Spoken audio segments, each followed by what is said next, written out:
Tres. Buenas tardes. El propósito de este espacio es reflexionar sobre algunas de las principales problemáticas que enfrenta la educación colombiana y analizar cómo las políticas educativas contribuyen a su solución. Como punto de partida, hemos tomado para esta reflexión algunas ideas del artículo intitulado Políticas Educativas que construyen sistemas educativos eficientes, pertinentes y transformadores, publicado en Cuadernos de Pedagogía en su número 555. Este artículo destaca la necesidad de fortalecer la equidad y recuperar los aprendizajes para construir sistemas educativos capaces de responder a los desafíos actuales. Y para ello nos acompaña el profesor Andrés Esteban Pardo, docente de inglés del programa del Bachillerato Internacional del Instituto Técnico Industrial Francisco José de Caldas. El profesor es magíster en educación, con énfasis en didáctica de lenguas extranjeras, y actualmente es doctorando en ciencias sociales, niñez y juventud. Profesor Andrés, muchas gracias por atender este llamado. Muchas gracias, profesor Sebastián. Es un honor para mí acompañarlo en esta amena charla acerca y a propósito de las políticas educativas de nuestro país.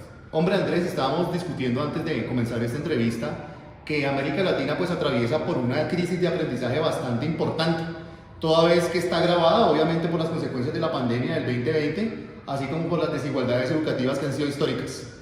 En este contexto y desde su experiencia, Andrés, me gustaría saber cuál considera que hoy es la problemática más urgente que enfrenta la educación pública colombiana y sobre todo por qué.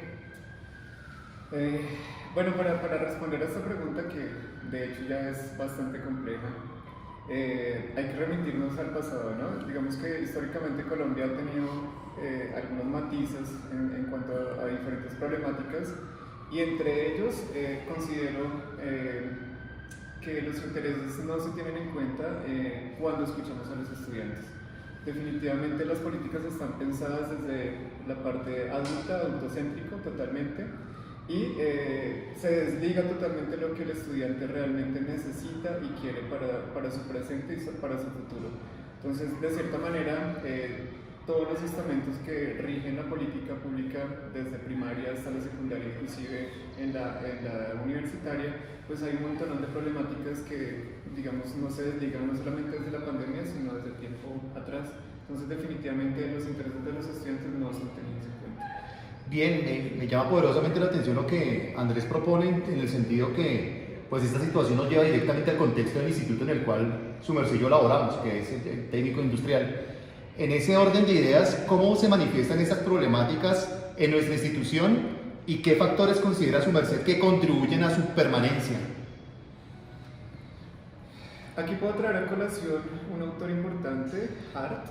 Él habla sobre la importancia de tener en cuenta la participación de los estudiantes a la hora de formular un currículo. En esta escalera de participación, definitivamente los estudiantes están en el nivel más bajo. ¿Por qué? Porque precisamente siempre se piensa en el adulto, cómo el adulto puede permear las clases desde la parte pedagógica y académica, pero se desliga totalmente lo que el estudiante realmente necesita. Entonces, no se escucha la voz del estudiante y tampoco se escucha la voz de la comunidad. Es allí donde se tiene que tener en cuenta dónde están ubicados los estudiantes, si es la parte rural, si es la parte local, si es la parte urbana. En nuestro caso, en este instituto, Colegio Técnico Industrial, está permeado desde la parte urbana, rodeado de un montón de barrios donde los chicos normalmente residen, y ellos tienen obviamente unas problemáticas muy cercanas a lo que ellos en el día a día están vivenciando. Entonces, definitivamente esta escala de participación es muy baja, y aún así hay proyectos, se estipulan algunos programas, pero son simplemente matices donde ellos dan su voz, pero a la larga no se ejecuta lo que realmente se podría hacer. ¿Podría su merced aterrizar esto en algún ejemplo concreto de su práctica como docente de inglés acá en el colegio? Sí, claro que sí. De hecho, usted hace la introducción con el Bachillerato Internacional. El Bachillerato Internacional es un programa que rige desde un país europeo. Digamos que su estamento y pensado hacia los estudiantes no está mal, por supuesto que no, es un programa muy rico, donde se le puede aportar un montón a los estudiantes.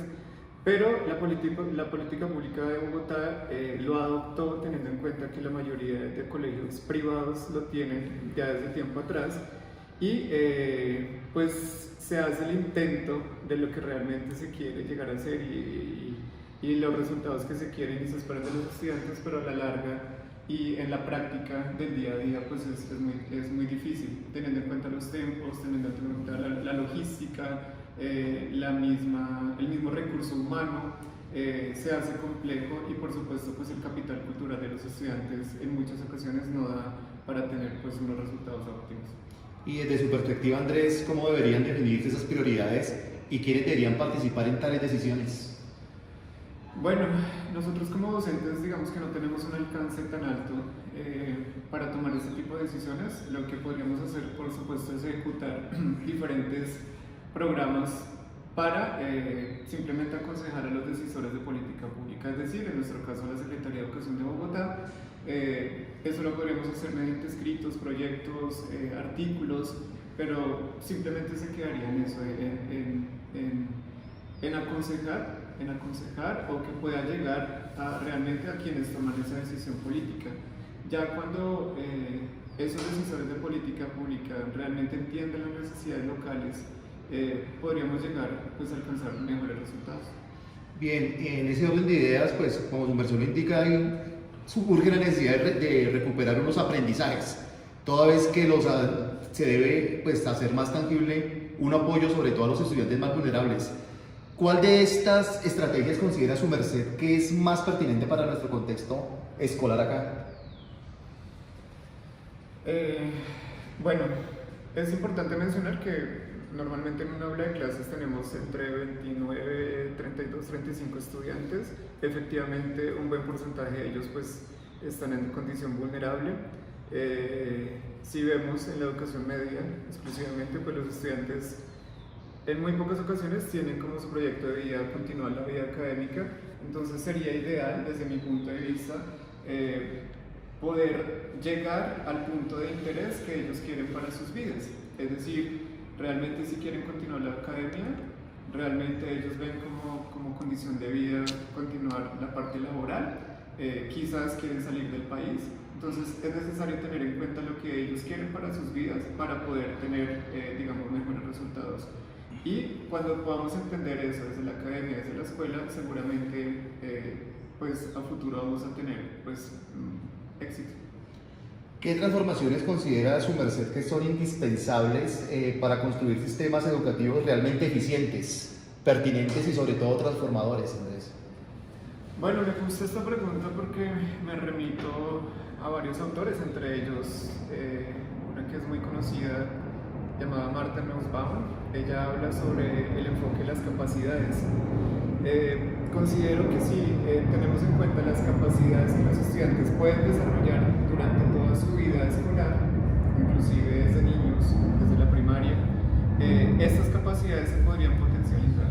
Definitivamente podríamos encontrar en los estudiantes no solamente una o dos que a la larga trabajamos, porque pues es en general lo que nosotros en muchas ocasiones aplicamos, sino podría individualizarse más y podríamos aplicar esto en el aula de clase para que los estudiantes puedan ver mejor calidad de vida después del colegio. Hombre, mi profesor Andrés Esteban Pardo, primero que todo agradecerle por las reflexiones tan pertinentes que ya lo hemos venido su merced y yo dialogando a lo largo de nuestro periplo como educadores en el mismo colegio que trabajamos. Y pues nada, considero yo que pues, la entrevista desde mi punto de vista me permitió reconocer que las problemáticas educativas no son hechos aislados, sino como su merced lo indica, son el resultado de la interacción entre factores sociales e institucionales, algo muy importante que su merced señaló, que es una constante de su discurso, que son políticos. Son decisiones políticas, toda vez que las ideas expuestas por su merced coinciden con el artículo que veníamos discutiendo desde días antes y que, como lo bien lo habíamos dicho, plantea la necesidad de construir sistemas educativos equitativos, pertinentes y sobre todo capaces de responder a las necesidades reales y fácticas en las que vive América Latina. Hombre, agradecerle mucho por hacerme caer en la cuenta que las políticas públicas refrendan siempre la acción del Estado. Sin embargo, las necesidades que debe atender la sociedad nacen de la escuela, como usted mismo lo indica. Creo que la capacidad institucional en nuestro caso está en manos de la comunidad educativa per se. Agradezco mucho su reflexión, mi propio Andrés. Muchísimas gracias. Ha sido un honor para mí. Muchas gracias, profesor Sebastián. Gracias.